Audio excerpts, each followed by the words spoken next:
Africa.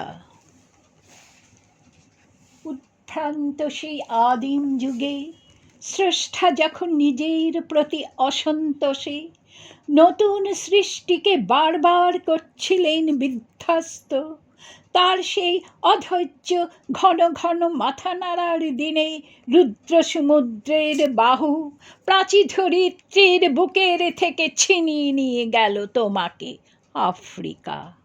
বাঁধলে তোমাকে বনস্পতির নিবিড় পাহারায় কৃপণ আলোর অন্তপুরে, সেখানে নিভৃত অবকাশে তুমি সংগ্রহ করছিলে দুর্গমের রহস্য, চিনছিলে জল স্থল আকাশের দুর্বোধ সংকেত, প্রকৃতির দৃষ্টি অতীত জাদু মন্ত্র জাগাচ্ছিল তোমার চেতনাতীত মনের, বিদ্রুপ করছিল ভীষণকে বিরূপের ছদ্মবেশে, সংখ্যাকে চাচ্ছিল হার মানাতে, আপনাকে উগ্র করে বিভীষিকার প্রচণ্ড দুন্দুভি নিনাদে।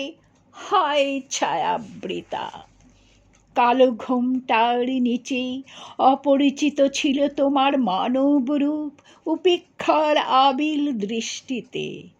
এলো ওরা লোহার হাতকড়ি নিয়ে, নখ যাদের তীক্ষ্ণ তোমার নেকড়ের চেয়ে, এলো মানুষ ধরার দল, গর্বে যারা অন্ধ তোমার সূর্যহারা অরণ্যের চেয়ে, সভ্যের বর্বর লোভ নগ্ন করল আপন নির্লজ্জা অমনস্যতা।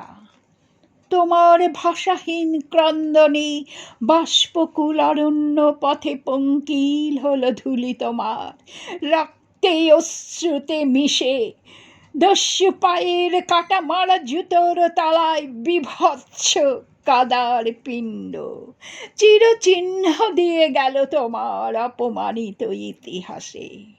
সমুদ্র পাড়ে সেই মুহূর্তে তাদের পাড়ায় পাড়ায় মন্দিরে বাজছিল পূজার ঘণ্টা, সকাল সন্ধ্যায় দয়াময় দেবতার নামে শিশুরা খেলছিল মায়ের কোলে, কবির সঙ্গীতে বেজে উঠেছিল সুন্দরীর আরাধনা।